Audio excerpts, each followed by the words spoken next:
अस्सलाम वालेकुम फ्रेंड। आज की वीडियो में मैं आपके हज़ारों रुपए बचाने के लिए आपको घर पर ग्रो बैग बनाने का तरीका बताने वाला हूं। इन ग्रो बैग को आप चावल, चीनी और आटे वाली बोरी से बना सकते हैं।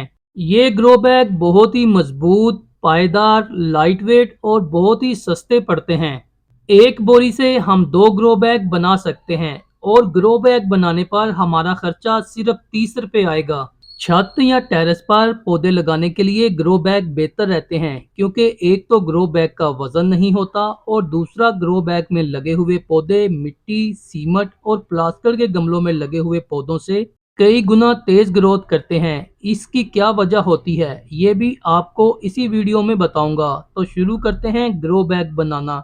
ग्रो बैग बनाने के लिए आप किसी भी किस्म की बोरी इस्तेमाल कर सकते हैं। बस ये ख्याल रखें, आप जो भी बोरी इस्तेमाल करें वो मजबूत और अच्छी क्वालिटी की होनी चाहिए।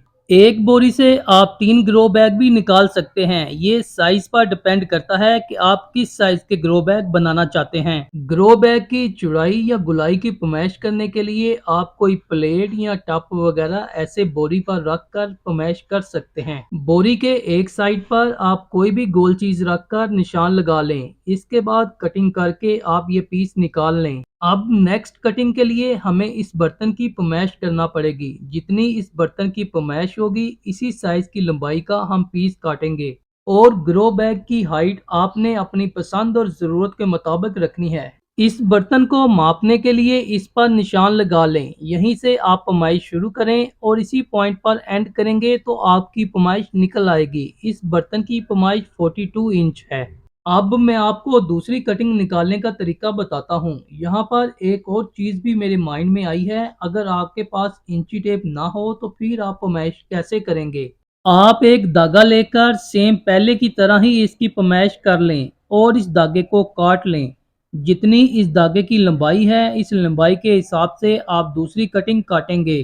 कटिंग आप दो तरह से कर सकते हैं। नंबर 1, बोरी जैसे डबल है वैसे डबल ही रहने दें। इस बोरी को आपने सिंगल नहीं करना। अब जिस बर्तन से हमने गुलाई की पमैश की थी इस बर्तन की पमैश 42 इंच थी।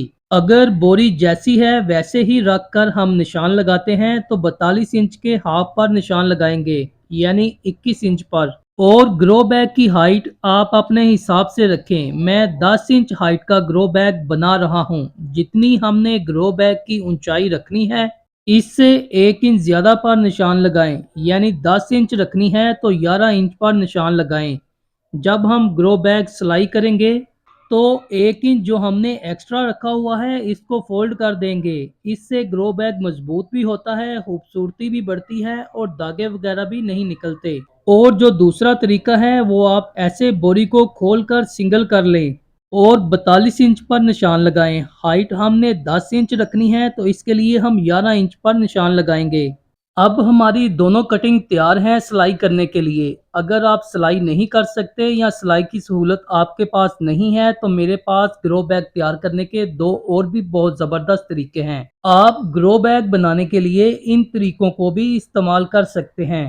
पहले तो सिलाई करने वाले तरीके की बात करते हैं। हमने जो 1 इंच एक्स्ट्रा छोड़ा था इसको फोल्ड करके सिलाई कर लें। इसके बाद गुलाई और लंबाई के दोनों पीस बराबर रखकर सिलाई करें। सिलाई कंप्लीट करने के बाद इसको सीधा करेंगे तो आपका ग्रो बैग तैयार। और जो दूसरा तरीका है ग्रो बैग तैयार करने का वो आप स्टेपलर करके इसको तैयार कर सकते हैं। इस ग्रो बैग की मजबूती भी सेम सिलाई वाले ग्रो बैग की तरह ही होगी। इसको भी आप सेम सिलाई वाले तरीके से ही स्टेपलर करेंगे। इसके लिए आपके पास छोटा या बड़ा जो भी स्टेपलर हो आप यूज कर सकते हैं। पहले आप थोड़े थोड़े फासले पर स्टेपलर कर लें। इसके बाद जो खाली जगह बचे वहां पर स्टेपलर कर दें। इसके बाद इसको आप सीधा कर लें और आपका ग्रो बैग तैयार।